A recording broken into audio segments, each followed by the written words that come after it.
नमस्कार दोस्तों, स्वागत है आपका अपने YouTube चैनल पर। तो आज हम बात कर रहे हैं साइंस के 50 ऐसे महत्वपूर्ण क्वेश्चन जो कि हर बार हर एक एग्ज़ाम में किसी ना किसी एग्ज़ाम में ज़रूर पूछे जाते हैं।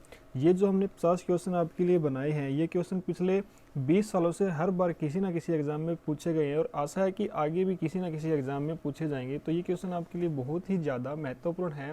तो चलिए हम स्टार्ट करते हैं। आज का हमारा जो पहला क्वेश्चन है वो है कि बेरी बेरी रोग किस विटामिन की कमी से होता है।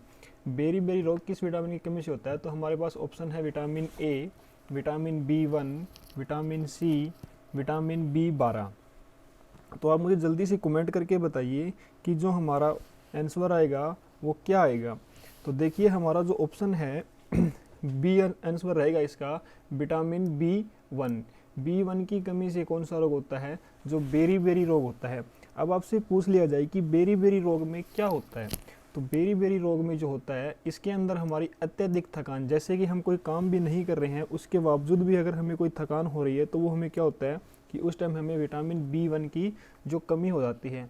तो इसके बाद में अगर आपसे पूछ लिया जाए कि विटामिन B1 जो है उसका रासायनिक नाम क्या होता है, तो जो हमारा विटामिन B1 है, ये एग्जाम में कई बार पूछा गया है कि B1 का रासायनिक नाम क्या होता है।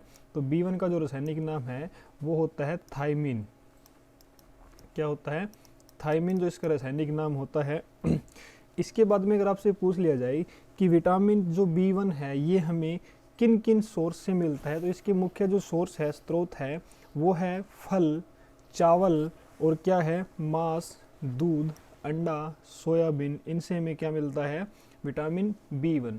चलिए इसी के साथ हम बात करते हैं कि जो विटामिन ए है, विटामिन ए का रासायनिक नाम अगर आपसे पूछ लिया जाए तो क्या होगा कि विटामिन ए का रासायनिक नाम होता है हमारा रेटिनोल। और यह किस में पाया जाता है? तो यह हमें मिलता है गाजर में, इसके साथ में हरी पत्तेदार सब्जी में, फल में, दूध में, और किस में मिलता है ये हमें? अंडा में। और दूसरी चीज़ मैं आपको बता देता हूँ कि जितने भी विटामिन हैं लगभग 99% जो विटामिन है वो हरी सब्जी और मांस में तो हर एक में मिलता रहे। जो भी विटामिन है वो मांस में और हरी सब्जी में 99% विटामिन मिलते हैं। इसके बाद हम बात करते हैं कि जो विटामिन ए है इसकी कमी से कौन सा रोग होता है। तो विटामिन ए की कमी से हमारा नाइट ब्लाइंडनेस रोग होता है, मतलब रतौंधी रोग होता है। इसमें क्या होता है कि रतौंधी का मतलब शाम को 5 या 6 बजे के बाद इंसान को दिखना क्या होता है? कम हो जाता है। ये नहीं है कि आप रात को 12 बजे उठोगे और आपके रूम में लाइट नहीं है और आप बोलते हो कि सर हमें तो मतलब क्या हो गया कि रतौंधी रोग हो गया। ऐसा कुछ भी नहीं होता। मतलब ये होता है जब इंसान को 5 या 6 बजे के बाद क्या हो जाता है? दिखना बंद हो जाता है। चलिए इसके बाद हम बात करते हैं विटामिन सी की।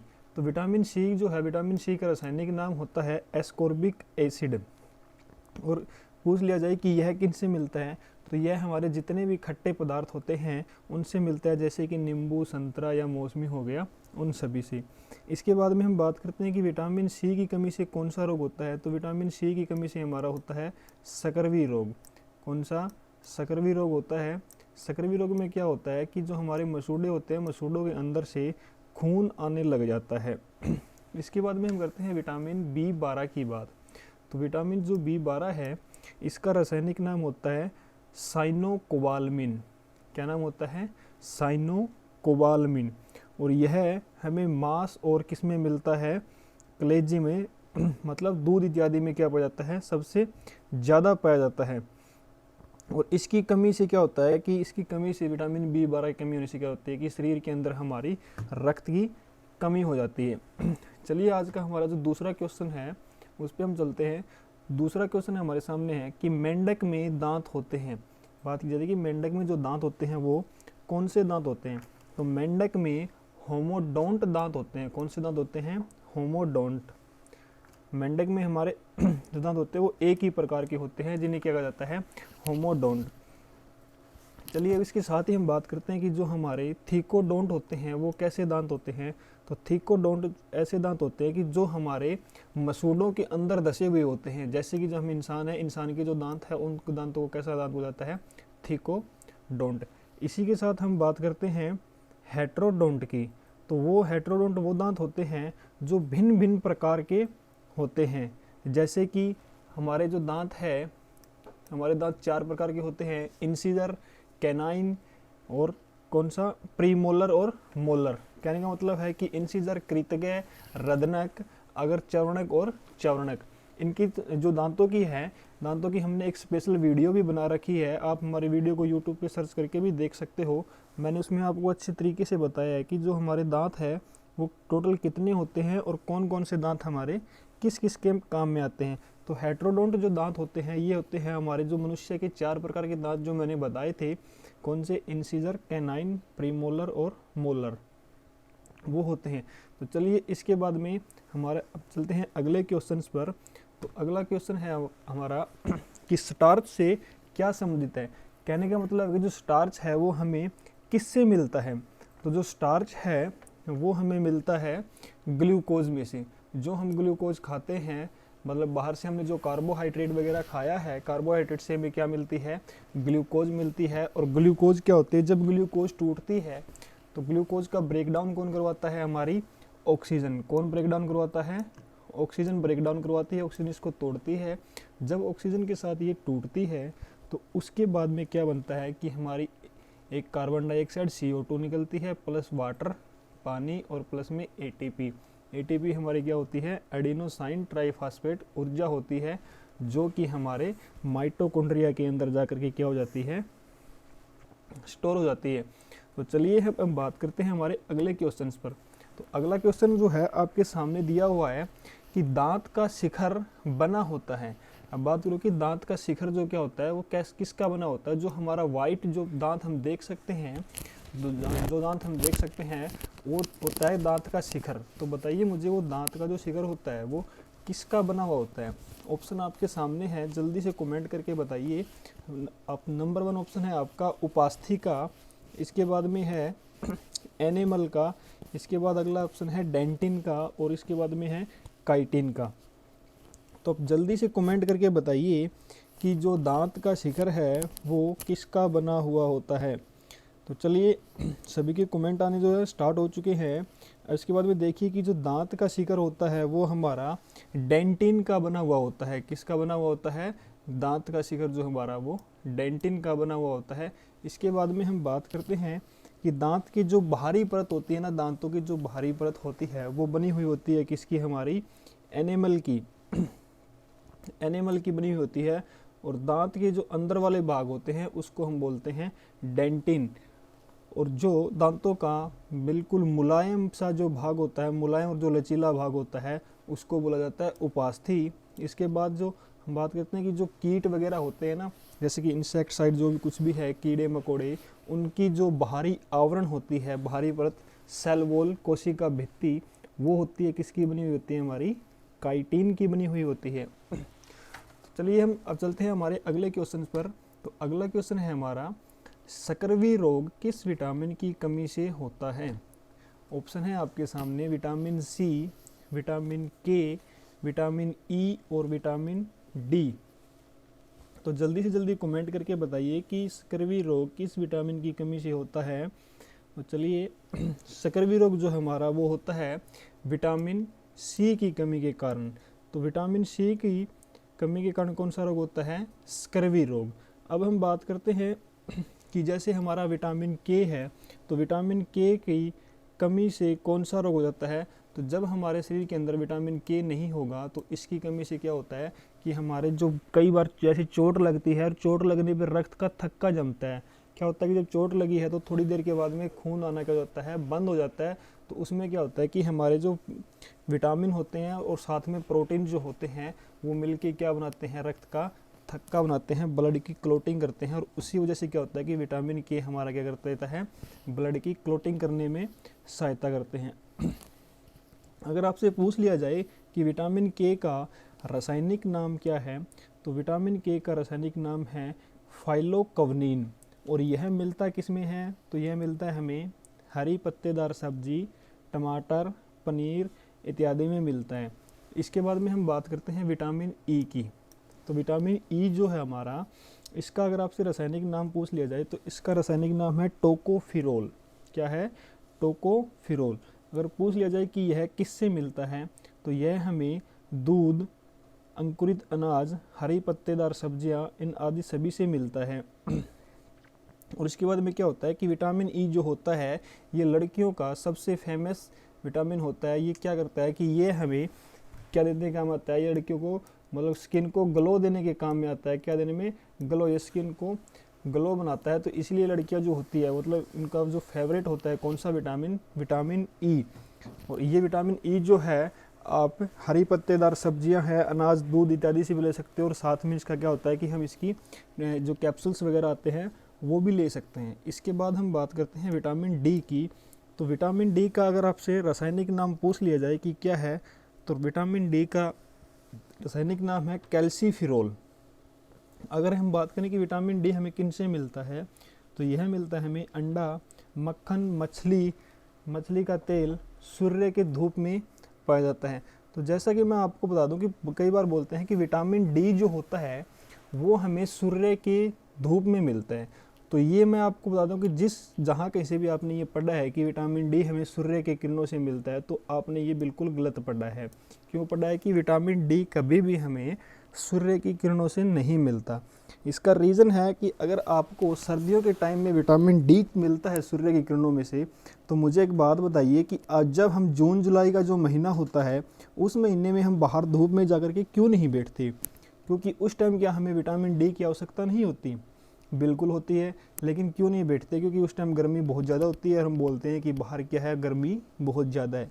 तो विटामिन डी तो हमें तब भी चाहिए, सूर्य की किरण तो तब भी है, लेकिन उस टाइम क्यों नहीं जाते? क्योंकि उस टाइम विटामिन डी पूरा होता है। लेकिन ऐसा कुछ भी नहीं होता। जैसा कि हमारी बॉडी के अंदर एक पिगमेंट होता है, एक वर्णक होता है, जिसे क्या नाम दिया जाता है? मेलानिन।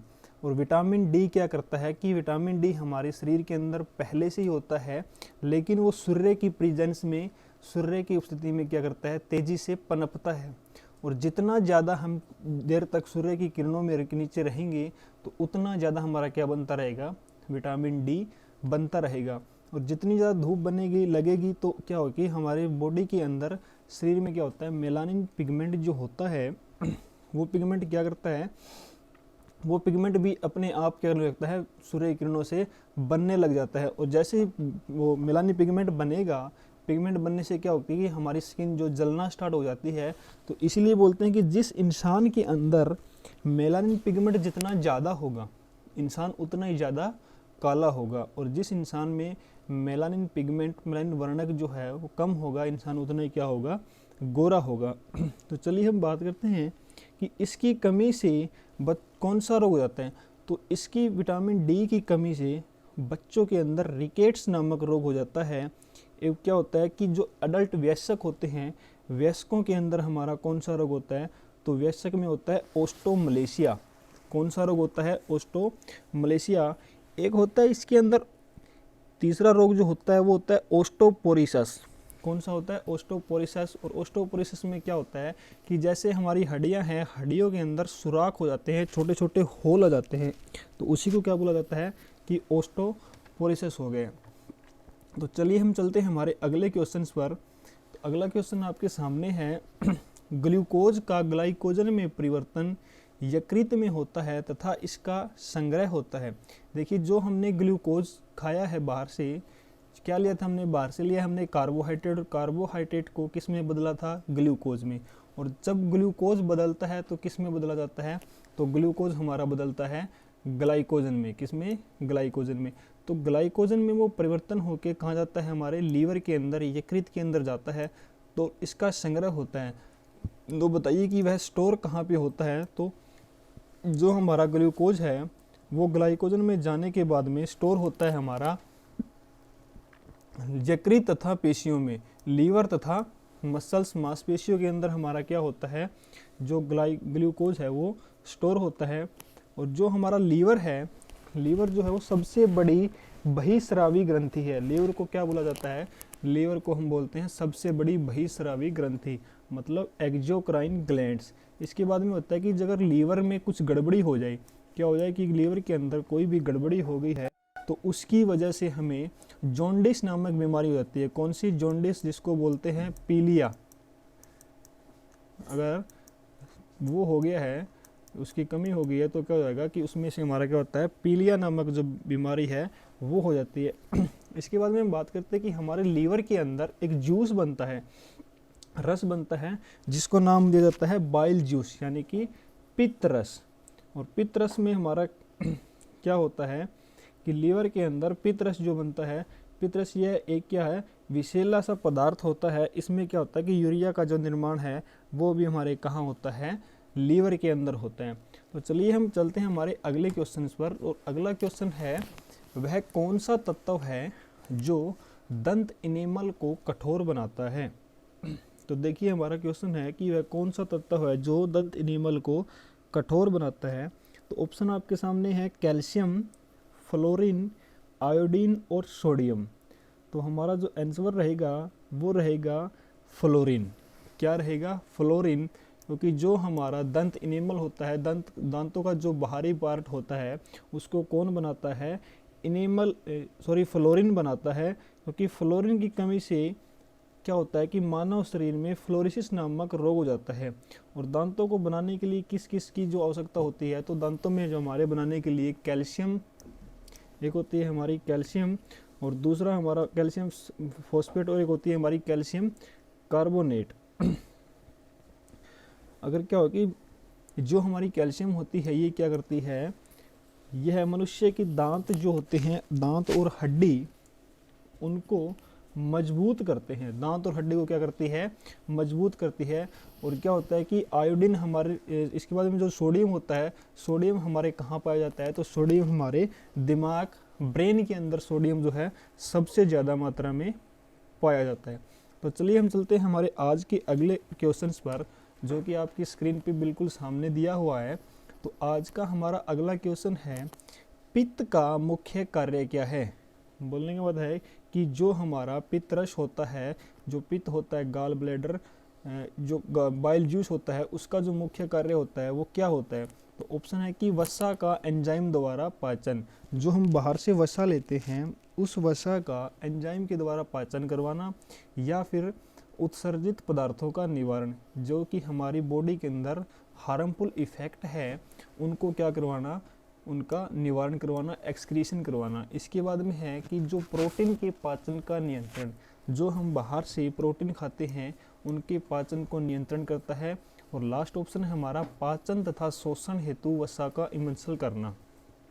तो देखिए हमारा क्या होता है कि पित्त का काम यह करता है, पाचन तथा शोषण हेतु वसा का इमल्सन करता है। कौन, पित्त का जो मुख्य कार्य होता है वो यही करता है। और जो पित्त होता है ये क्या करता है कि जो हम बाहर से क्या करते हैं, भोजन जो खाया है उसको बेसिक नेचर में बनाता है। कहने का मतलब क्या है कि यह उसको क्षारीय नेचर में लेके जाता है। कौन से नेचर में, क्षारीय नेचर में। और पित्त रस के अंदर हमारा क्या होता है, जल, लवण, सोडियम और सोडियम कार्बोनेट आदि क्या हो जाता है, ये हमारा पित्त रस के अंदर पाया जाता है। तो इसके बाद हमारा जो अगला क्वेश्चन है वो है, जनन अक्षमता में कमी होती है। देखिए जैसे कि हम पुरुष है या फिर महिला है, उनमें जो जनन करने की अक्षमता जो होती है, किसी को जन्म देने की, वो किसकी कमी के कारण होता है, कौन से विटामिन की कमी से होता है। तो हमारे ऑप्शंस है विटामिन ए की कमी से, या फिर विटामिन बी की कमी से, अगला ऑप्शन है विटामिन के की कमी से, और लास्ट है विटामिन ई की कमी से। तो जल्दी से जल्दी कमेंट करके बताइए कि कौन से विटामिन के कारण, कमी होने के कारण जो जनन अक्षमता है, पर्सनल रिप्रोडक्शन जो पावर है वो क्या हो जाती है, इंसान की कम हो जाती है, मानव की। तो देखिए अगर चाहे वो कोई भी है, चाहे वो मेल है या फीमेल है, उन दोनों की पावर क्या हो जाती है, रिप्रोडक्शन की वो अक्षमता जो है बिल्कुल कम हो जाती है। तो देखिए हमारा क्या होता है, किस विटामिन की कमी के कारण होता है, तो ये होता है हमारा विटामिन ई की कमी के कारण। कौन से विटामिन के कारण, विटामिन ई की कमी के कारण होता है। और जो हमारे विटामिन बी है और सी, बी और सी जो हमारे विटामिन है वो कौन से विटामिन होते हैं, वो होते हैं हमारे पानी में घुलनशील, सोल्यूबल इन वाटर। अगर आपसे पूछ लिया जाए कि फैट सोल्यूबल विटामिन कौन कौन से हैं, वसा में घुलनशील विटामिन, तो वसा में घुलनशील विटामिन है हमारा ए, डी, ई और के, जिसको क्या बोला जाता है, कीड़ा। क्या नाम दिया जाता है, कीड़ा। ये हमारे कौन से विटामिन होते हैं, ये हमारे वसा में घुलनशील विटामिन होते हैं। तो चलिए हम चलते हैं हमारे आज के अगले क्वेश्चंस पर। तो आज का हमारा जो अगला क्वेश्चन है वो है कि विटामिन की खोज किसने की थी। तो देखिए आपके सामने नाम दिया है कि विटामिन जो की खोज है वो किसने की थी। जो फर्स्ट ऑप्शन है हमारा लूनिन ने, सेकंड है फंक ने, इसके बाद है सुमनर ने, इसके बाद है सेंगर ने। तो देखिए जो विटामिन की खोज है वो की थी फंक ने। किसने की थी? फंक ने। अगर आपसे पूछ लिया जाए कि विटामिन नाम किसने दिया था, तो विटामिन का नाम दिया था हमारा लूनिन नाम के साइंटिस्ट ने। किसने दिया था? लूनिन नाम का जो साइंटिस्ट था उसने क्या किया था कि विटामिन का नाम दिया था। तो चलिए हम चलते हैं हमारे अगले क्वेश्चन पर, जो है निम्न में कौन सा दूध प्रोटीन है। कहने के बाद है कि इन जो ऑप्शंस दिए हैं इन ऑप्शंस में हमारा कौन सा दूध के अंदर प्रोटीन पाया जाता है। तो देखिए जो हमारा कैसीन प्रोटीन है, कौन सा? कैसीन प्रोटीन जो है हमारा वो किस में पाया जाता है? दूध में पाया जाता है। तो इसके बाद में हम बात करते हैं कि दूध का रंग कैसीन प्रोटीन एवं पीला। कैसीन प्रोटीन के कारण क्या होता है कि जो दूध का रंग होता है वो पीला होता है। तो इसके बाद में देखिए कि आपको एक ऑप्शन दिया हुआ है क्या? रेनिन। रेनिन क्या करता है कि दूध में पाए जाने वाले कैसीन प्रोटीन को ये किस में बदलता है? कैल्शियम में बदलता है। क्या होता है कि मनुष्य जो एक अडल्ट होता है, मनुष्य में रेनिन एंजाइम की क्या होती है? कमी होती है, जिसके कारण दूध पचने में क्या होती है? थोड़ी हमें कठिनाई होती है। और जैसे कि हम बच्चे होते हैं तो बच्चे क्या करते हैं कि बच्चों के टाइम हमारे बॉडी के अंदर क्या बनता है? जो कैसीन प्रोटीन है वो क्या होता है? सबसे ज़्यादा बनता है, क्योंकि जब हम बच्चे होते हैं तो दूध भी क्या करते हैं? बहुत ज़्यादा पीते हैं। तो इसीलिए हमारा क्या बनता है कि जो कैसीन प्रोटीन होता है वो भी सबसे ज़्यादा बनता है। इसके बाद में हम बात करते हैं हमारे अगले क्वेश्चंस के ऊपर। तो आज का हमारा अगला क्वेश्चन है कि किस विटामिन को हार्मोन भी कहते हैं।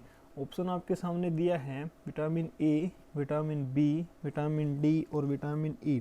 पूछा गया है कि इनमें से कौन सा विटामिन है जिसको हार्मोन विटामिन भी बोलते हैं। तो ये होगा हमारा विटामिन डी। कौन सा? Vitamin D. और विटामिन डी हमें क्या देता है? विटामिन डी हमें हार्मोन देता है। आपसे पूछ लिया जाए कि विटामिन डी कौन सा हार्मोन देता है, तो उसका ऑप्शन रहेगा विटामिन डी हमें पीटीएच हार्मोन देता है, पैराथायरॉयड हार्मोन। कौन सा हार्मोन? Parathyroid hormone. और इसके बाद में क्या होता है कि जो मानव का मूत्र होता है उसमें भी क्या पाया जाता है? मानव का जो यूरिन होता है मनुष्य का, उस यूरिन में भी विटामिन डी पाया जाता है। और एक क्या होता है कि जो मछली का लीवर, जो फिश का लीवर है, मछली का जो यकृत है, उसमें भी क्या पाया जाता है? हमारा विटामिन डी पाया जाता है। तो चलिए इसके बाद हम चलते हैं हमारे आज के अगले क्वेश्चंस पर। तो आज का हमारा अगला क्वेश्चन है कि कौन सी हार्मोनल बीमारी है। जो आपको 4 ऑप्शंस दिए हैं इनमें से हमें पता करके लगाना है कि कौन सी हार्मोनल बीमारी है। तो इसमें से हमारा अब जल्दी से जल्दी कमेंट करके बताइए कौन सी बीमारी है जो हार्मोनल बीमारी है और यह बीमारी किसकी कमी से होती है। तो कहने का मतलब यही है कि हार्मोन की कमी से होने वाले बीमारी को क्या नाम दिया जाता है? हार्मोनल बीमारी। तो अब हमें सिर्फ यही पता लगाना है कि हार्मोन की कमी से कौन सी बीमारी होती है और यह हार्मोन हमारा कहाँ से बनता है। तो देखिए हार्मोन की कमी होने से हमारी घेंगा नामक बीमारी होती है। कौन सी? घेंगा जो रोग है वो बीमारी होती है। और ये घेंगा रोग हमें होता कैसे है? कौन से हार्मोन्स की कमी से होता है? तो देखिए हमारी एक ग्लैंड होती है, ग्रंथि, कौन सी? Thyroid gland. कौन सी? थायराइड जो ग्रंथि होती है उस ग्रंथि में से थायरोक्सिन हार्मोन क्या रहता है? स्रावित होता रहता है। और उसी स्रावित की अगर वो थायरोक्सिन हार्मोन की अगर कमी हो जाएगी तो उसकी कमी होने से कौन सा रोग होता है? तो उसकी कमी से हमें घेंगा रोग होता है। इसके बाद में एक हमें दिया है क्या? जुखाम। जो क्या दिया है हमें? जुखाम दिया है। तो जुखाम कैसा है? कि जुखाम हमारा जो है वायरल डिजीज़ है। कैसा डिजीज़ है? ये हमारा एक वायरल डिजीज़ है। इसके बाद में हमें अगला जो दिया हुआ है टीवी। क्या दिया है? टीवी। टीवी का जो मतलब ये टीवी है, ना कि टीवी जो हम देखते हैं वो टीवी नहीं है। टीवी का मतलब है ट्यूबरक्लोसिस। और जो हमारा ट्यूबरक्लोसिस होता है जिसको क्या बोलते हैं? अक्षय रोग, क्या बोलते हैं, अक्षय रोग जो इसको कहा जाता है, ये किसकी कमी से होता है? तो यह रोग जो होता है माइकोबैक्टीरियम ट्यूबरक्लोसिस नामक बैक्टीरिया से होता है। अगर आपसे पूछा जाए कि कौन से बैक्टीरिया के कारण होता है, तो यह होता है हमें माइकोबैक्टीरियम ट्यूबरक्लोसिस नामक बैक्टीरिया से होता है। इसमें क्या कहा जाता है कि इसके अंदर हमें BCG का टीका लगाया जाता है। कौन सा टीका लगाया जाता है इसमें? BCG का। इसमें अगर आपसे पूछ लिया जाए कि ट्यूबरक्लोसिस में हमें कौन सा टीका लगाया जाता है, तो ट्यूबरक्लोसिस नामक बीमारी में हमें BCG का टीका लगाया जाता है। तो चलिए आज का जो हमारा अगला क्वेश्चन है वो है कि आहार नाल के किस भाग में प्रोटीन का अमीनो अम्ल में निम्नीकरण होता है? देखिए जो हमारी आहार नाल है, एलिमेंट्री कैनाल, फूड पाइप वाली जो हमने बात करी थी फूड पाइप वाले चैप्टर में, जो कि आपने अगर नहीं देखा है तो आप पहले उस वीडियो को देखें, तभी आपको पता लगेगा कि हमारी आहार नाल क्या होती है। एलिमेंट्री जो कैनाल है वो किसे कहा जाता है?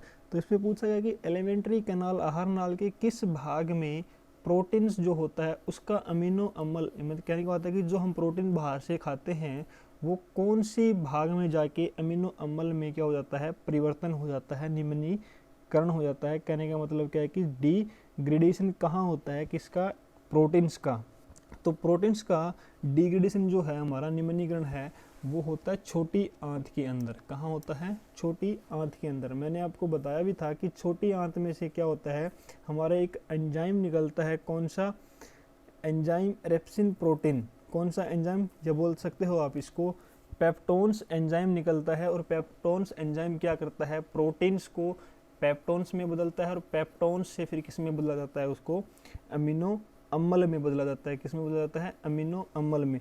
और जो हमारी कोलन है, कोलन जो आपको दिया हुआ है, कोलन क्या होती है कि कोलन ये हमारी बड़ी आंत का क्या है?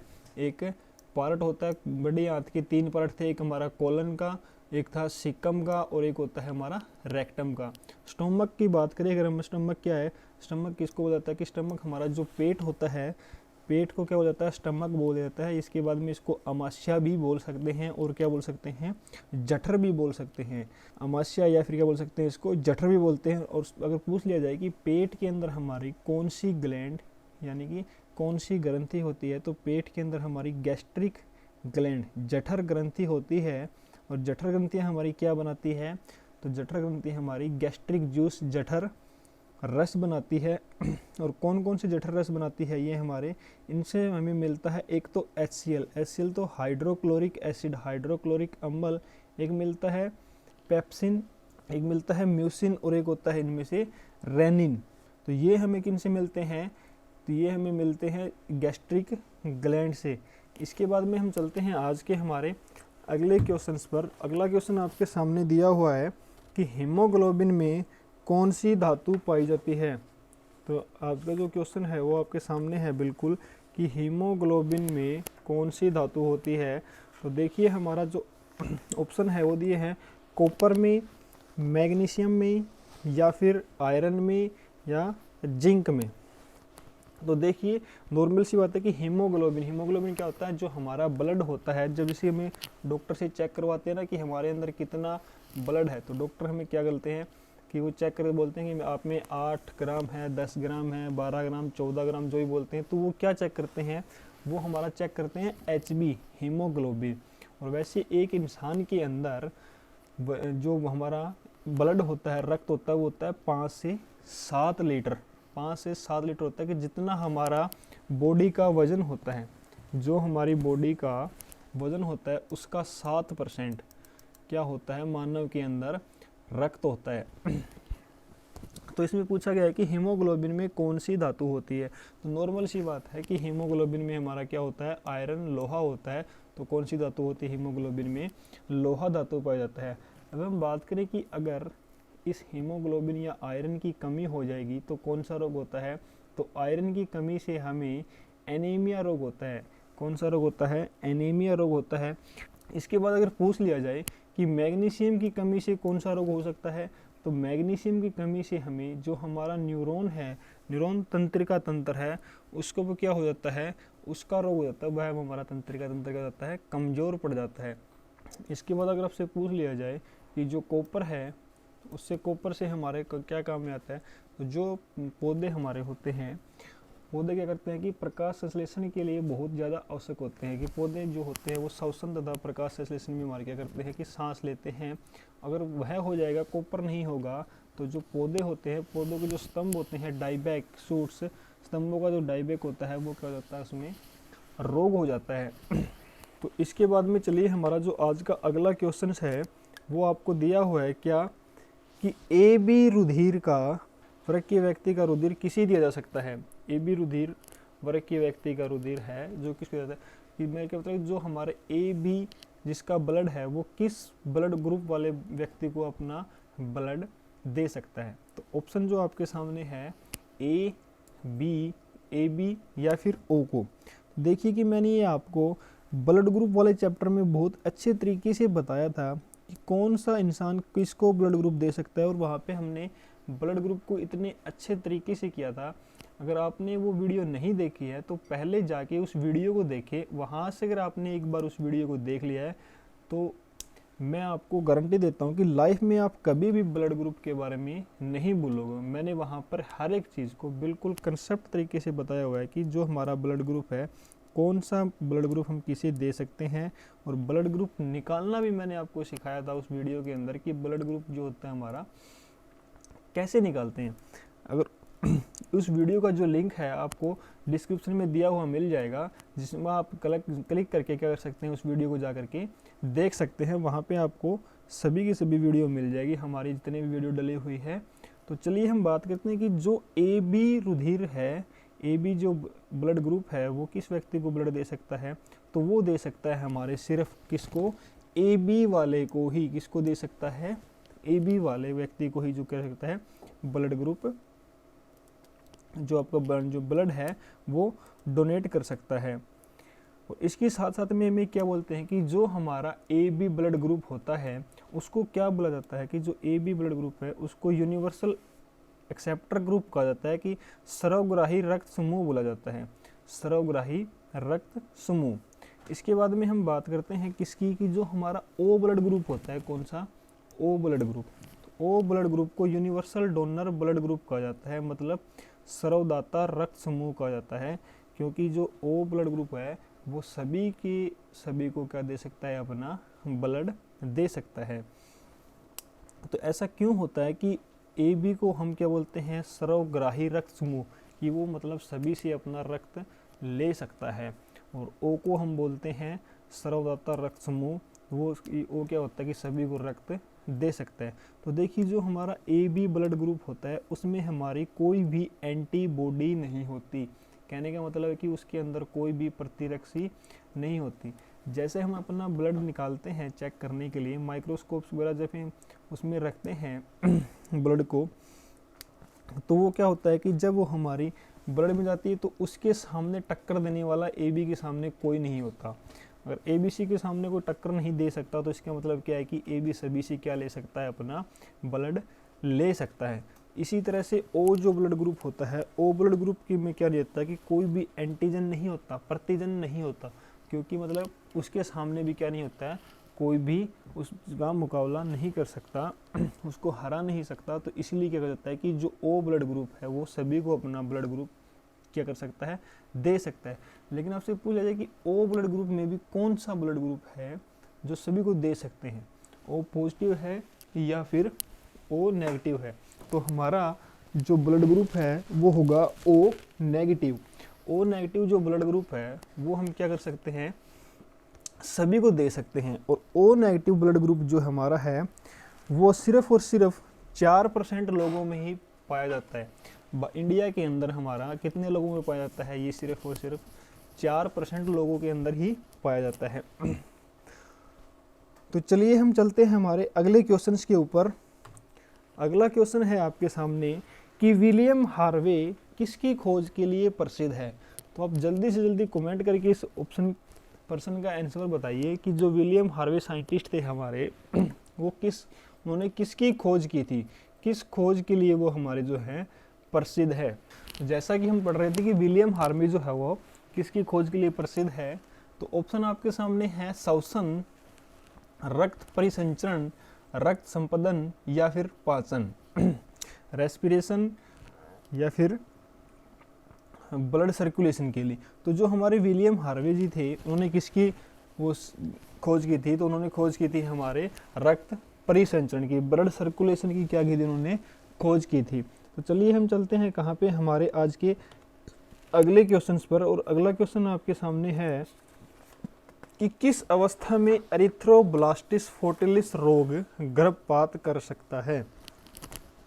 कहने का मतलब ये है कि ऐसी कौन सी अवस्था है जिस अवस्था में एरिथ्रोब्लास्टिस फोर्टिलिस, ये रोग का नाम है, एक बीमारी है एरिथ्रोब्लास्टिस फोर्टिलिस।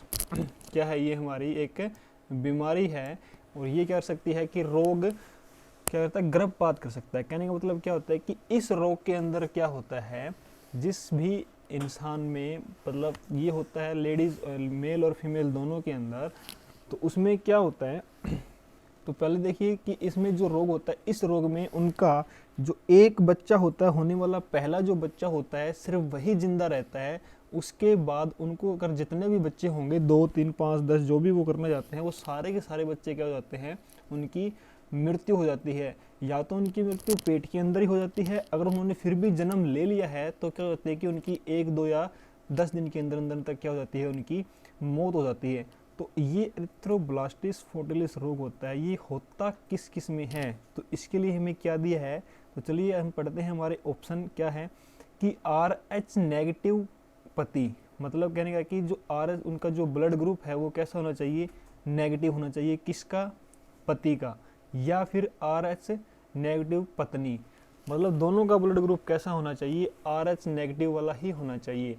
इसके बाद में दूसरा ऑप्शन दिया है RH नेगेटिव का पति और RH पॉजिटिव की पत्नी, मतलब पति जो है उसका नेगेटिव ब्लड होना चाहिए और पत्नी जो है उनका पॉजिटिव ब्लड ग्रुप होना चाहिए। अगला क्वेश्चन है कि RH पॉजिटिव का पति और RH नेगेटिव की पत्नी, मतलब RH पॉजिटिव वाला तो पति होना चाहिए और RH नेगेटिव वाली पत्नी। अगला है RH पॉजिटिव की पत्नी और RH पॉजिटिव का ही पति। तो बताइए मुझे जल्दी से जल्दी कमेंट करके कि वो कौन सा होना चाहिए जिसके अंदर ये एरिथ्रोब्लास्टिस फोर्टिलिस नामक जो बीमारी है वो पाई जाती है। तो ये होता है इसमें हमारा एरिथ्रोब्लास्टिस फोर्टिलिस जो बीमारी है वो RH पॉजिटिव की पति तथा RH नेगेटिव की पत्नी। तो जो हमें किसमें दिया हुआ है, RH पॉजिटिव का पति और RH नेगेटिव की पत्नी, जो हमारा ऑप्शन जो C है वो होगा हमारा राइट आंसर। इसमें मैं आपको एक चीज़ और बता दूं कि जो ये RH पॉजिटिव का पति है या RH नेगेटिव की पत्नी, तो होने से क्या होता है एरिथ्रोब्लास्टिस फोर्टिलिस, और ये होता कब है जब इन दोनों का ब्लड ग्रुप भी क्या होना चाहिए, सेम होना चाहिए। जैसे कि RH जो पति है, पति का ब्लड ग्रुप A है, तो पत्नी का भी A नेगेटिव ही होना चाहिए। अगर मान लो पति का A पॉजिटिव है और पत्नी का B नेगेटिव है, तो ये चाहे जितने मर्जी बच्चे पैदा करो उसमें क्या नहीं होगा, ये रोग नहीं होगा।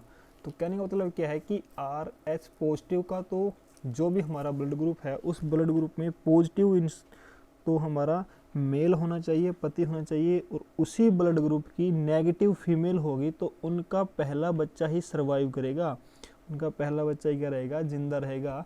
अदर जितने भी बच्चे होंगे वो क्या हो जाएंगे, उनकी डेथ हो जाएगी, मृत्यु हो जाएगी। तो चलिए हम चलते हैं आज के हमारे अगले क्वेश्चंस पर। और अगले क्वेश्चन जो दिया हुआ हमारा वो है कि एंटीजन क्या होते हैं।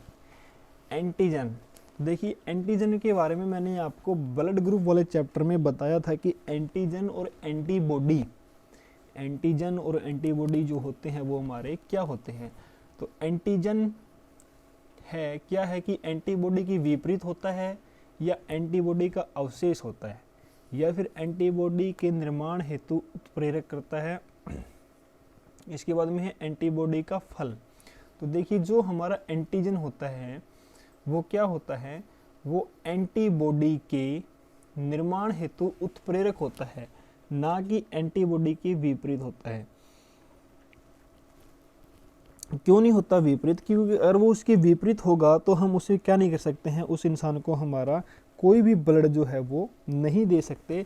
तो कहने का मतलब कि ना ही वो एंटीबॉडी का अवशेष होता है, बचा हुआ फल भी कुछ भी वो नहीं होता, पार्ट नहीं होता, और ना ही वो एंटीबॉडी का कोई फल होता है।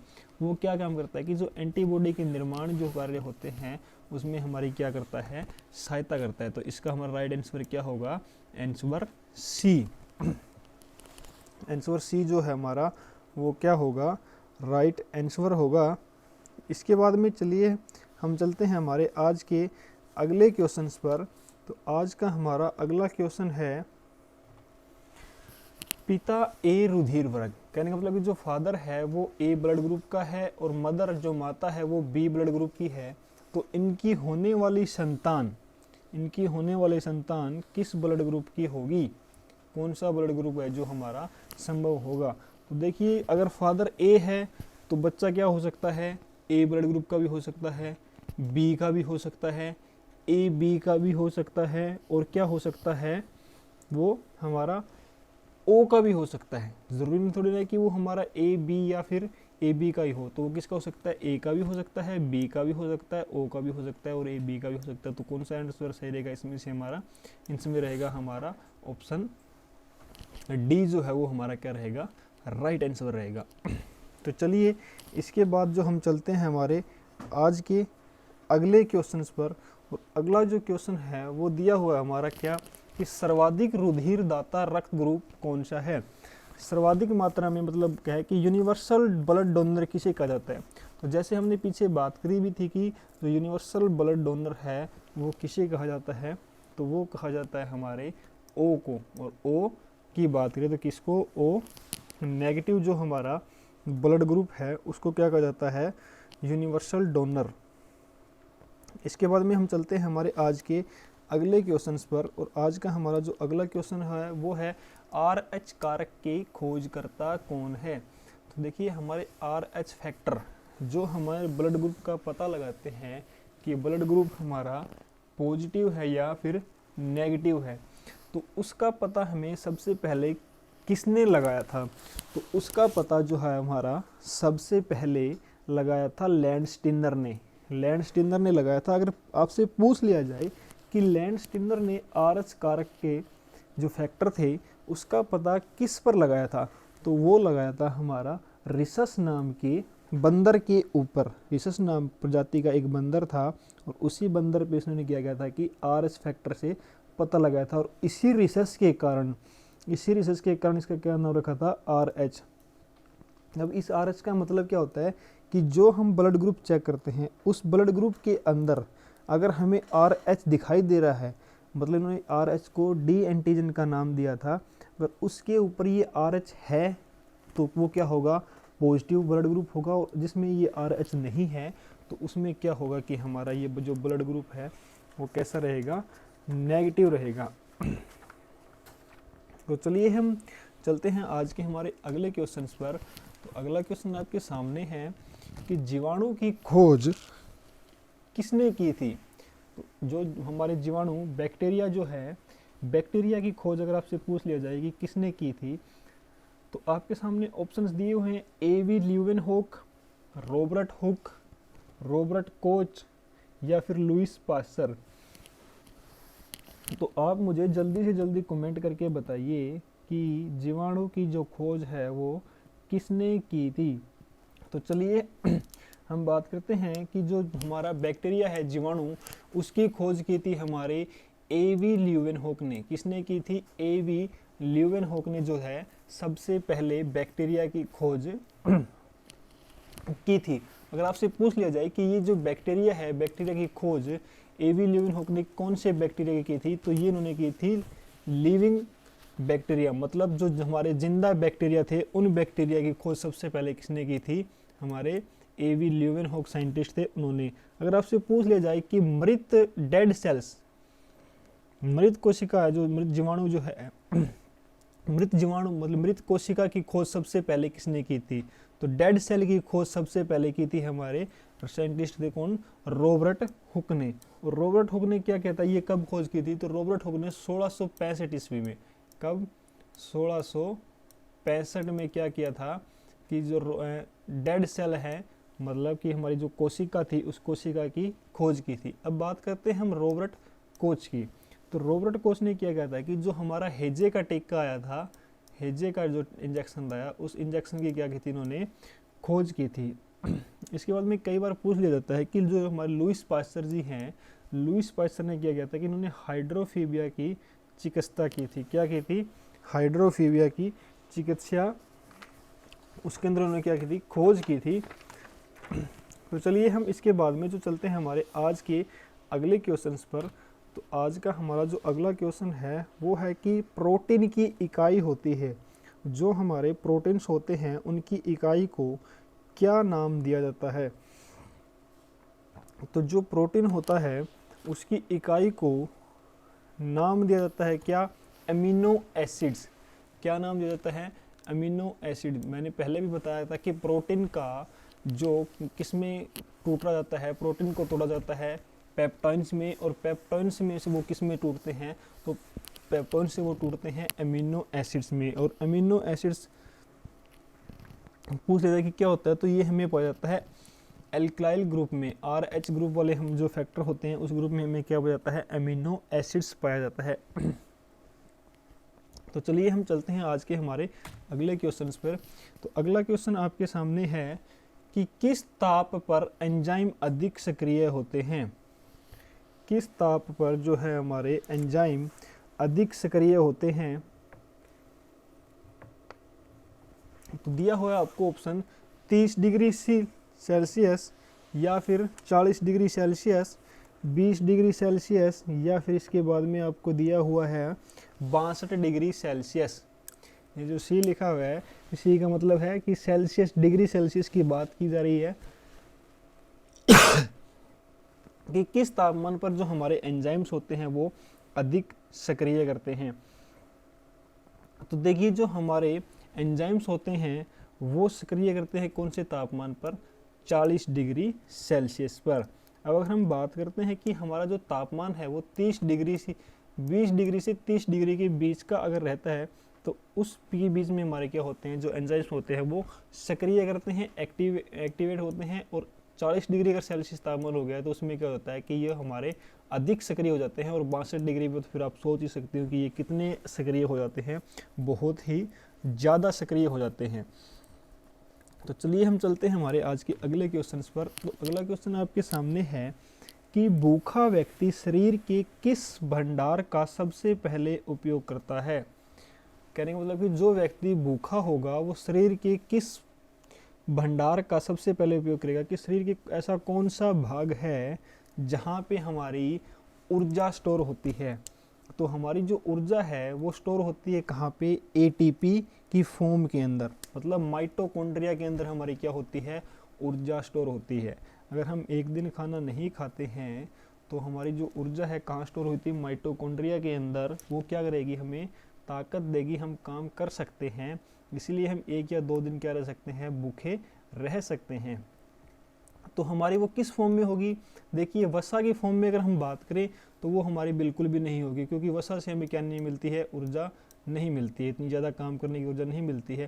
प्रोटीन से भी हमें नहीं मिलती, ग्लूकोज से भी नहीं मिलती, क्योंकि ग्लूकोज तो हमें तब मिलेगी ना जब हम बाहर से कुछ खाना खाएंगे, तो उनसे हमारी किस में जाएगी? वो कार्बोहाइड्रेट हमारी ग्लूकोज में, अगर ग्लूकोज से वो किस में जाती है? हमारी ग्लाइकोजन में। तो इसका राइट आंसर क्या रहेगा हमारा? ग्लाइकोजन में। तो ग्लाइकोजन का प्रयोग व्यक्ति जो क्या है सबसे पहले करता है। किसका प्रयोग करता है सबसे पहले? ग्लाइकोजन का। तो चलिए हम चलते हैं हमारे अगले क्वेश्चन पर। वो क्या है कि कोबाल्ट धातु किस विटामिन में होती है? पूछा गया है कि जो कोबाल्ट धातु होती है, मेटल्स, कोबाल्ट जो होती है वो कौन से विटामिन में पाई जाती है? ऑप्शन है vitamin B1, B2, B6, B12। जल्दी से जल्दी कमेंट करके बताइए कि कोबाल्ट धातु है वो किस विटामिन में पाई जाती है। तो देखिए इसका राइट आंसर जो रहेगा वो है हमारा विटामिन B12। क्या रहेगा? Vitamin B12। अब हम बात करते हैं विटामिन B2 की। विटामिन B12 के बारे में मैंने आपको पीछे भी बताया था। और अब हम बात करते हैं विटामिन B2 की, क्योंकि विटामिन B2 का अगर आपसे रासायनिक नाम पूछ लिया जाए तो इसको बोलते हैं राइबोफ्लेविन। क्या बोलते हैं? राइबोफ्लेविन। और यह हमें किस में से पाया जाता है, तो यह हमें मांस, दूध, हरी सब्जी, सोयाबीन आदि में से क्या मिलता है, हमें विटामिन B2 मिलता है। अगर इसकी कमी हो जाएगी तो इसकी कमी से क्या होते हैं कि मुंह जो होता है, मुंह पे छाले पड़ने लगते हैं, क्रैकर्स जो होती है वो हो जाते हैं, और बालों का झड़ना, हेयर लॉस का हो जाता है, और जीभ का कटना, ब्लिस्टर्स जो छाले जो होते हैं वो हो जाते हैं, और जीभ जो है क्या हमारी हो जाती है, कट जाती है। अगर आपसे पूछा जाए कि विटामिन B1 का रासायनिक नाम, तो बी या B1, विटामिन B या B1 का रासायनिक नाम होता है थायमिन, और विटामिन B6 का रासायनिक नाम होता है पायरोडोक्सिन। क्या होता है, पायरोडोक्सिन। और इसकी कमी अगर हो जाएगी तो इसकी कमी से जो हमारा माइंड है, मस्तिष्क है, वो क्या नहीं करेगा, ठीक से काम नहीं करेगा। तो चलिए हम बढ़ते हैं आज के हमारे अगले क्वेश्चंस पर।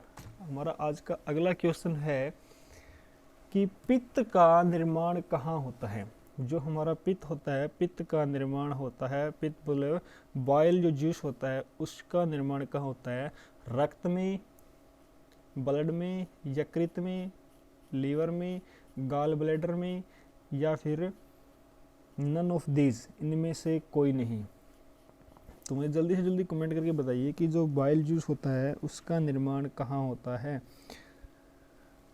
तो देखिए जो हमारा बाइल जूस है, बाइल जूस का निर्माण हमारे यकृत में होता है। कहाँ होता है, यकृत, लीवर में होता है। और बाइल जूस हमारा पूछ लेता है कि बाइल जूस जो होता है, पित्त रस, वो स्टोर कहाँ होता है, तो पित्त रस हमारा स्टोर होता है कहाँ पे, गॉल ब्लैडर के अंदर। कहाँ स्टोर होता है, गॉल ब्लैडर में। तो आज का हमारा अगला क्वेश्चन है, विटामिन सी है। पूछा गया है कि विटामिन सी का रासायनिक नाम पूछा गया है। देखिए मैंने आपको पहले भी बताया था कि जो क्वेश्चन होते हैं विटामिन वाले वो कहीं ना कहीं से ज़रूर पूछ लिए जाते हैं। उसी तरीके से आज का हमारा जो क्वेश्चन है कि विटामिन सी जो हमारा क्या है, पूछा गया कि विटामिन सी का रासायनिक नाम। तो मैंने आपको पहले ही बताया था कि विटामिन सी जो है उसका रासायनिक नाम क्या होता है, एस्कॉर्बिक एसिड। तो चलिए हम चलते हैं हमारे आज के अगले क्वेश्चंस पर, जो हमें दिया गया है कि विटामिन ए का उत्कृष्ट स्रोत है। बात ये है किस चीज़ की, कि जो विटामिन ए होता है वो हमें किस में से मिलता है। तो कहने का मतलब है कि विटामिन ए सबसे ज़्यादा हमें किस में से मिलता है। तो आपके सामने ऑप्शन दिए हुए हैं, गाजर, सेब, शहद, खट्टे फल। तो जल्दी से जल्दी कमेंट करके बताइए मुझे कि विटामिन ए किस में से मिलता है। जो हमारा विटामिन ए होता है ये हमें मिलता है किस में से, विटामिन ए हमें सबसे ज़्यादा मिलता है गाजर में से। किस में से मिलता है हमें, विटामिन ए गाजर में से। और खट्टे फल में से हमें कौन सा विटामिन मिलता है, तो जैसे मैंने आपको पहले ही बताया था कि खट्टे फल जो होते हैं हमारे, जैसे नींबू, संतरा, मौसमी, में से हमें कौन सा विटामिन मिलता है, विटामिन सी मिलता है। कौन सा विटामिन पाया जाता है, विटामिन सी। तो चलिए इसके बाद में हम बात करते हैं हमारे आज के अगले क्वेश्चन पर। और अगला क्वेश्चन है कि जो खरगोश होते हैं, खरगोश में दांत कैसे होते हैं। आपके सामने ऑप्शन दिए हुए हैं, होमोडोंट, एक्रोडोंट, थिकोडोंट, या फिर इनमें से कोई नहीं। तो मुझे जल्दी से जल्दी कमेंट करके बताइए कि जो खरगोश में दांत होते हैं वो कौन से होते हैं। तो मैंने आपको पहले बताया था कि होमोडोंट मनुष्य में होते हैं, एक्रोडोंट बताया था, थिकोडोंट भी बताया था। तो जो हमारे खरगोश के दांत वो कैसे दांत होते हैं, हमारे थिकोडोंट।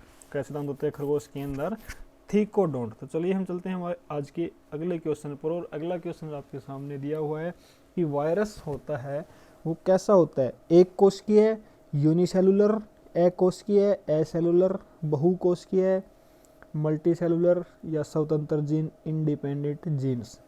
तो जल्दी से जल्दी कमेंट करें बच्चे कि कौन वायरस जो है वो कैसा होता है, यूनिसेलुलर, एसेलुलर, मल्टीसेलुलर, या फिर इंडिपेंडेंट जीन्स। तो देखिए आज का जो हमारा आंसर रहेगा इस क्वेश्चन का वो रहेगा स्वतंत्र जीन, क्योंकि जो वायरस होता है वो इंडिपेंडेंट जीन्स होते हैं।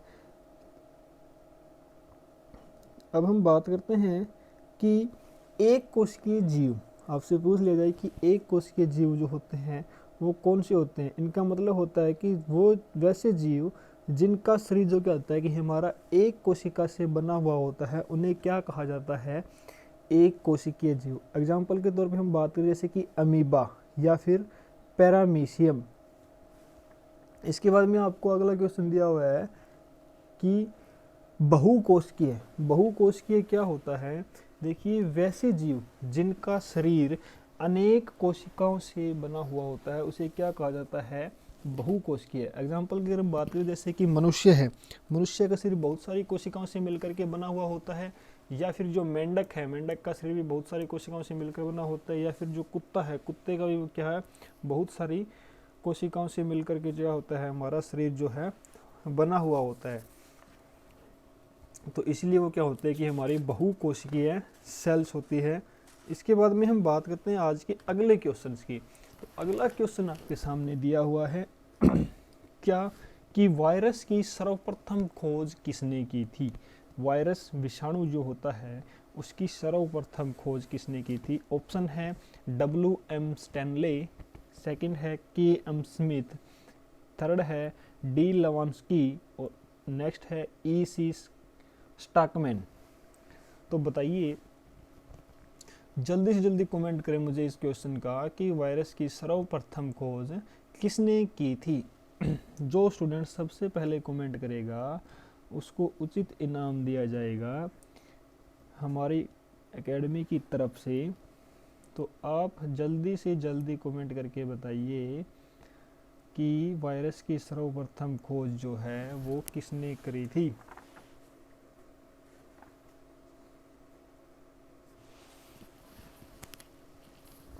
तो देखिए, वायरस की जो सबसे पहले खोज है वो की थी डी लवांस्की ने। किसने की थी?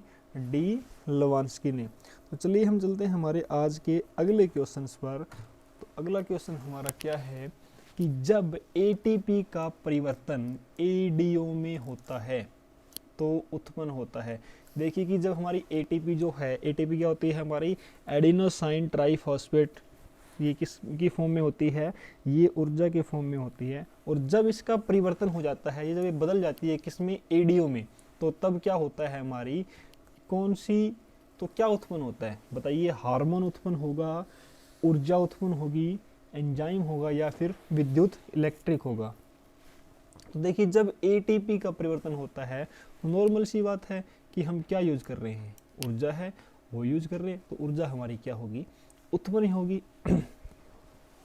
तो चलिए इसके बाद में हम चलते हैं हमारे आज के अगले क्वेश्चंस पर। और अगला क्वेश्चन है आपका कि वायरस जो होता है, वायरस में क्या होता है बताइए? डीएनए होता है, आरएनए होता है, डीएनए या आरएनए में से एक होता है या फिर डीएनए व आरएनए दोनों होते हैं?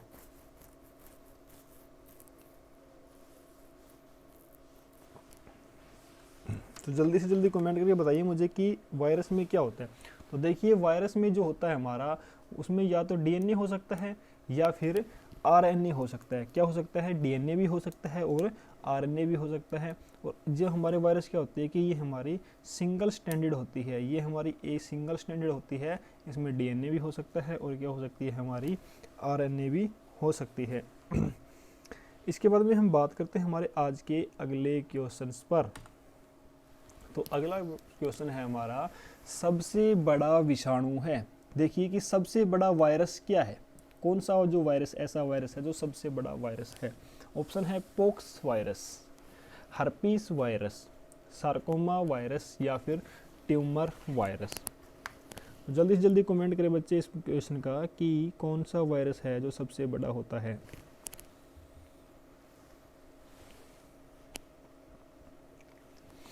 तो देखिए, हमारा जो पोक्स वायरस है, कौन सा वायरस है? Pox virus. और पोक्स वायरस कौन सा होता है? ये वायरस हमारा क्या होता है कि सबसे बड़ा होता है। तो पोक्स वायरस में हमारी दो चीज़ें आती है, क्या क्या? एक चिकन पोक्स, जिसको क्या हो जाता है? छोटी माता। दूसरा होता है हमारा स्मॉल पोक्स, जिसको क्या बोलते हैं? चेचक। अब क्या होता है कि जब चिकन पोक्स निकलते हैं तो इसके ऊपर शरीर पर छोटे छोटे दाने से हो जाते हैं या फिर हल्का बुखार हो जाता है। कई बार जैसे हम देखते हैं कि शरीर पे छोटे छोटे लाल कलर के दाने भी हो चुके हैं, और हल्का बुखार भी होता है, या फिर ए है।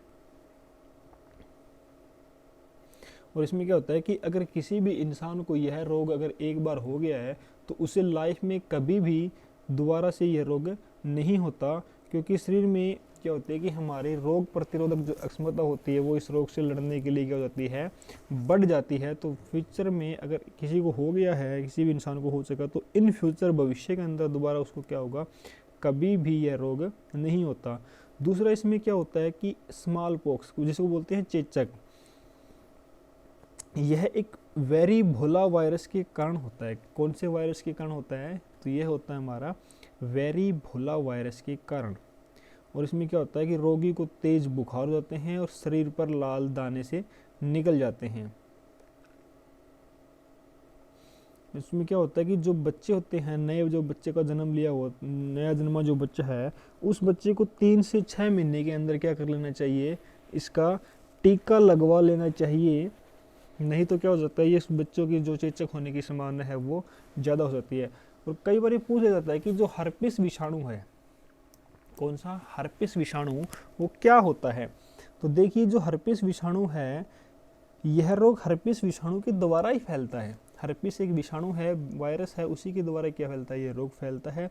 और यह कैसा रोग है, तो यह एक स्किन का रोग है, यह एक त्वचा का रोग है। इसमें क्या होता है कि इसमें जो हमारी स्किन जो त्वचा होती है वो क्या हो जाती है, सूज जाती है, उसमें सूजन आ जाती है।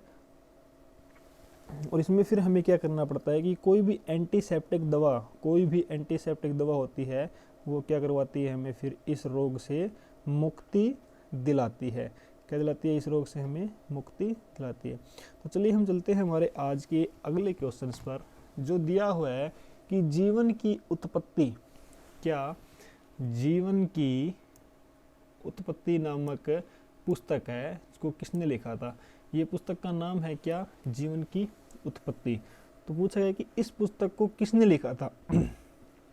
ऑप्शन है डार्विन, ओपेरिन, मिलर और स्मिथ। तो जल्दी से जल्दी कमेंट करके बताइए इस क्वेश्चन का आंसर कि ओरिजिन ऑफ लाइफ पुस्तक को किसने लिखा था। तो चलिए इस क्वेश्चन का जो हमारा राइट आंसर है वो रहेगा ओपेरिन। जो ओपेरिन हमारे साइंटिस्ट थे, उन्होंने क्या किया था कि 1936 में, कब 1936 में क्या किया था, इन्होंने जीवन की उत्पत्ति नामक पुस्तक को लिखा था। और इस पुस्तक में इन्होंने जीवन की उत्पत्ति के बारे में विस्तार पूर्वक क्या किया हुआ है, वर्णन किया हुआ है। तो चलिए हम चलते हैं आज के अगले क्वेश्चन पर। तो आज का अगला क्वेश्चन हमारा, सबसे पहले किस प्रकार का श्वसन विकसित हुआ। कहने का मतलब है कि सबसे पहले जो हमारा सांस है वो कैसा आया था हमें, एरोबिक आया था या एनएरोबिक आया था, या दोनों आए थे, या फिर इनमें से कोई भी नहीं आया था। तो ये क्वेश्चन भी मैंने आपको रेस्पिरेटरी सिस्टम वाले चैप्टर जो हमने किया है, उस चैप्टर में भी हमने क्या किया है कि इस चीज़ के बारे में मैंने आपको पूरी डिटेल से बताया था कि हमारा जो रेस्पिरेशन होता है, श्वसन, वो कितने प्रकार का होता है और हमें वो किस किस तरीके से आता है, एरोबिक होता है, एनएरोबिक होता है, या कौन सा होता है। तो आप मुझे जल्दी से जल्दी कमेंट करके बताइए कि सबसे पहले किस प्रकार का सांस हम लेते हैं। एरोबिक का मतलब होता है वह सांस जो हम मतलब ऑक्सीजन की प्रेजेंस में ले सकते हैं। और एनएरोबिक होता है कि कई बार वहाँ पे ऑक्सीजन नहीं होती, उसकी प्रेजेंस में भी हम क्या लेते हैं, सांस ले सकते हैं। तो चलिए बताता हूँ कि सबसे पहले हमें एरोबिक रेस्पिरेशन आता है। कैसा रेस्पिरेशन आता है, एरोबिक। और इसमें क्या होता है कि जो हमारा ग्लूकोज होता है, ग्लूकोज ऑक्सीजन की प्रेजेंस में क्या होता है, टूट जाता है, जिसको क्या बोला जाता है कि ग्लूकोज का टूटना किसकी प्रेजेंस में, ऑक्सीजन की प्रेजेंस में, ऑक्सीजन की उपस्थिति में, उसे क्या कहा जाता है हमारा एरोबिक रेस्पिरेशन, या फिर हम बोल सकते हैं इसको ऑक्सी श्वसन। क्या बोल सकते हैं हम इसे, ऑक्सी श्वसन भी बोल सकते हैं। और इस श्वसन में हमें किस चीज़ की आवश्यकता होती है, तो इस श्वसन में हमें सबसे ज़्यादा ऑक्सीजन की आवश्यकता होती है। किसकी आवश्यकता होती है, ऑक्सीजन की आवश्यकता होती है। तो चलिए हम चलते हैं हमारे आज के अगले क्वेश्चन पर। और जो दिया हुआ आपकी स्क्रीन पे बिल्कुल सामने। तो मुझे आप जल्दी से जल्दी इस क्वेश्चन को पढ़ के कमेंट करके बताइए कि इस क्वेश्चन का जो आंसर है वो क्या होगा। क्वेश्चन है, चमगादड़, टिड्डे एवं कबूतर के पंख कैसे होते हैं? समरूप, एनागोलियस, समजात, होमोगोलियस, अवशेषी, वेस्टेजियल, बाह्य कंकाल, एक्सोस्केलेटन। कैसे होते हैं चमगादड़, टिड्डे एवं कबूतर के पंख? तो इसका राइट आंसर रहेगा कि जो चमगादड़, टिड्डे एवं कबूतर होते हैं उनके पंख समरूप होते हैं। कैसे होते हैं? समरूप होते हैं। वैसे तो क्या होता है कि जो हमारे पूर्वज हुआ करते थे, पूर्वज के अंदर जो हमारे पूर्वज होते हैं उनमें भी क्या होता था कि हमें वेस्टेजियल ऑर्गन हुआ करते थे। कौन से ऑर्गन? वेस्टेजियल ऑर्गन, जो आज हम बोल सकते हैं उनको वेस्टेजियल ऑर्गन, लेकिन उनकी काम में आते थे।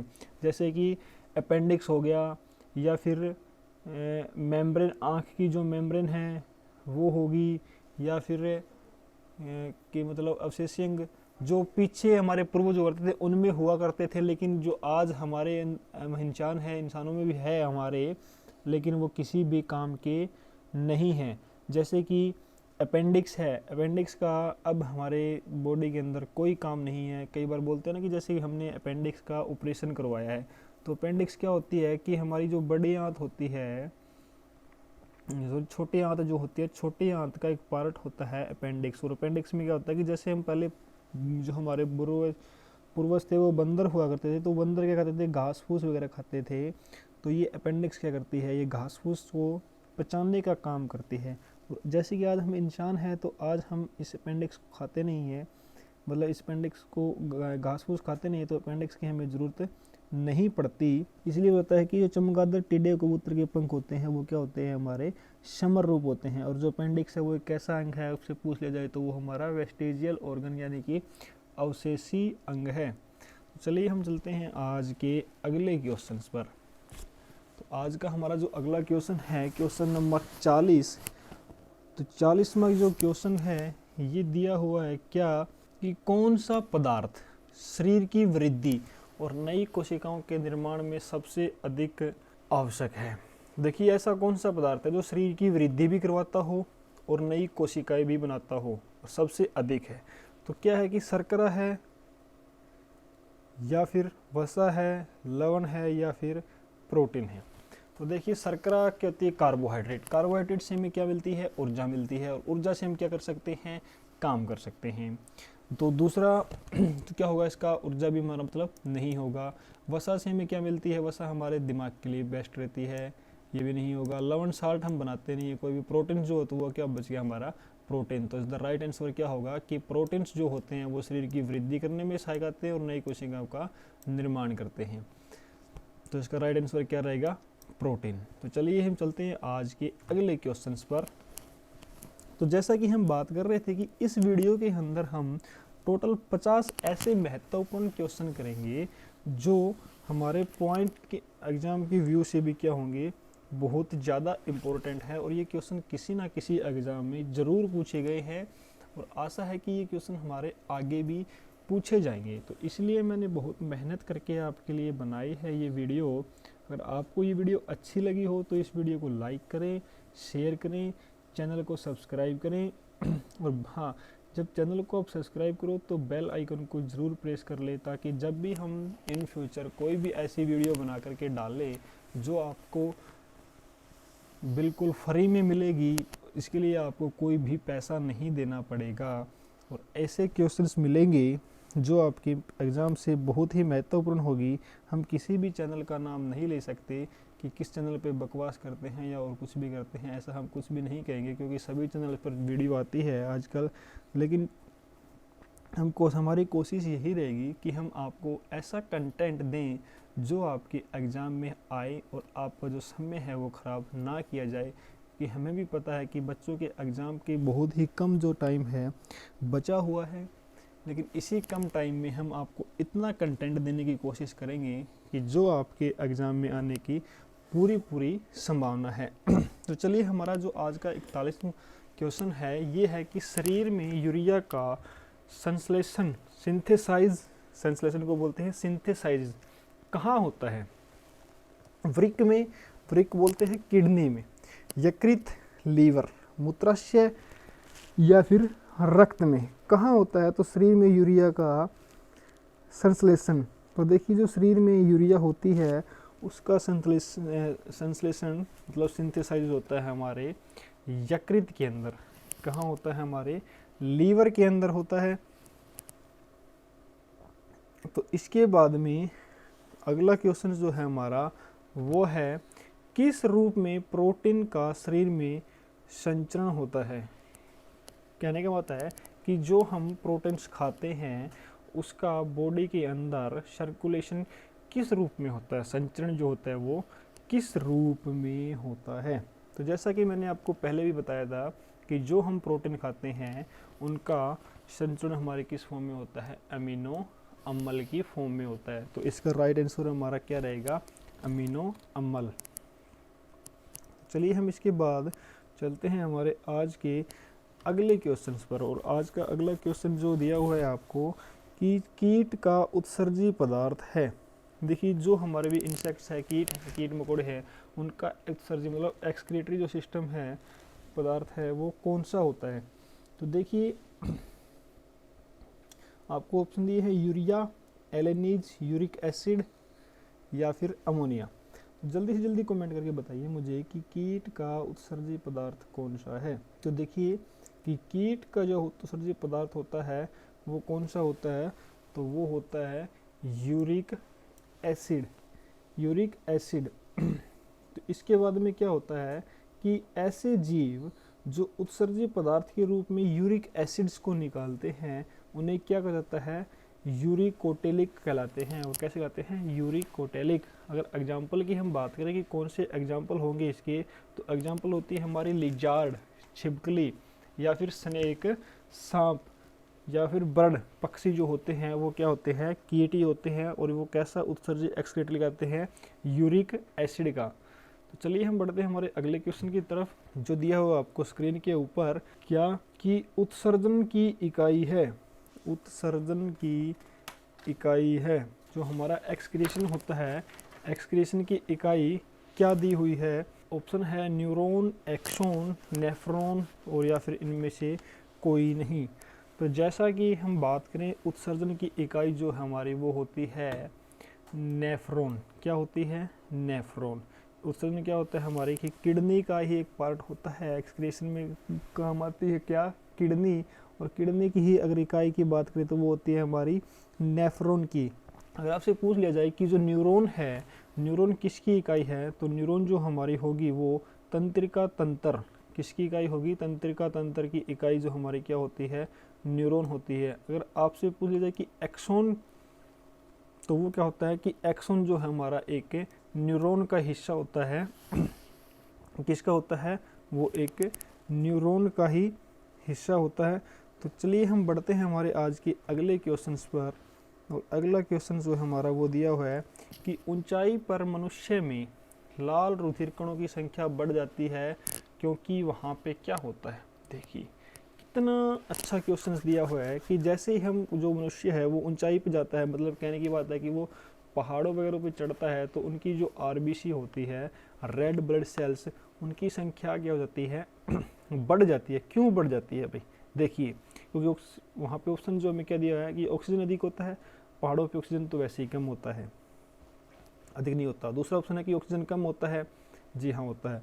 तीसरा है कि वायु में सूक्ष्म जीव होते हैं। जो वायु होती है वहाँ पे क्या बैक्टीरियाज माइक्रोब्स होते हैं, सूक्ष्म जीव होते हैं। इसके बाद मतलब शरीर को गर्म रखने के लिए अधिक ऊर्जा होती है। तो बताइए मुझे कमेंट करके कि इसमें क्या होता है। तो देखिए कि शरीर को गर्म करने के लिए अधिक ऊर्जा होती है, तो लेकिन आरबीसी से मेरी क्या नहीं बनती, शरीर को गर्म नहीं कर सकते। ना ही वायु में सूक्ष्म जीव माइक्रोब्स होते हैं।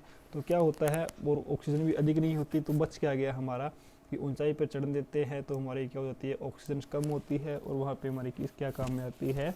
वहाँ पे हमारी काम में आती है आरबीसी। आरबीसी को क्या बोलते हैं? Red blood cell. चलिए हम चलते हैं हमारे आज के अगले क्वेश्चंस पर। तो अगला क्वेश्चन दिया है कि किस प्राणी में रुधिर नहीं होता, कि ऐसे एक प्राणी का नाम बताइए जिसमें ब्लड नहीं होता, रक्त नहीं होता, किंतु वह श्वसन होता है, मतलब उसमें रक्त नहीं होता लेकिन वो क्या करता है, सांस जरूर लेता है। तो ऑप्शन है आपके सामने केंचुआ, मेंढक, हाइड्रा या फिर मीन। तो इसका जो राइट आंसर रहेगा वो रहेगा क्या, कि हाइड्रा जो है हमारा वो क्या होता है, एक ऐसा प्राणी होता है जिसके अंदर ब्लड नहीं होता बट वो क्या करता है, श्वसन जरूर लेता है, सांस जो होता है वो जरूर लेता है। तो चलिए हम चलते हैं आज के अगले क्वेश्चन पर। और अगला क्वेश्चन है कि एक सामान्य मनुष्य 1 मिनट में कितनी बार सांस लेता है, कि जो एक नॉर्मल पर्सन है, मनुष्य है, वो 1 मिनट में कितनी बार सांस लेता है। 10 से 15 बार, 20 से 25 बार, 14 से 18 बार या 25 से 30 बार। तो देखिए जो नॉर्मल सी बात है कि जो एक नॉर्मल मनुष्य है वो 1 मिनट में 14 से 18 बार सांस लेता है। 14 से 18 बार। आपको यहाँ 10 से 14 तो नहीं दिया मिलेगा क्योंकि 10 से 15 हमें दिया है, 15 से 20 भी दिया हुआ मिलेगा, तो भी हम क्या कर सकते हैं, इसको सही कर सकते हैं। जो एक नॉर्मल मनुष्य होता है वो 10 से 14 से 18 बार सांस लेता है। तो चलिए हम चलते हैं हमारे आज के अगले क्वेश्चन पर। और आज का हमारा अगला क्वेश्चन है कि श्वसन क्रिया किसके द्वारा नियंत्रित होती है। तो देखिए जो श्वसन क्रिया है हमारी रेस्पिरेशन प्रोसेस जो है हमारी, वो किसके द्वारा कंट्रोल की जाती है, सेरेब्रम के द्वारा, सेरिबेलम के द्वारा, स्पाइनल कॉर्ड के द्वारा, medulla oblongata. Cerebrum, cerebellum, medulla oblongata ये माइंड के, दिमाग के ही भाग है। स्पाइनल कॉर्ड दिमाग का एक हिस्सा है जो मेरुरज्जु बोला जाता है स्पाइनल कॉर्ड को। तो देखिए जो श्वसन प्रक्रिया होती है हमारी वो होती है मेडुला ओब्लांगाटा के द्वारा कंट्रोल।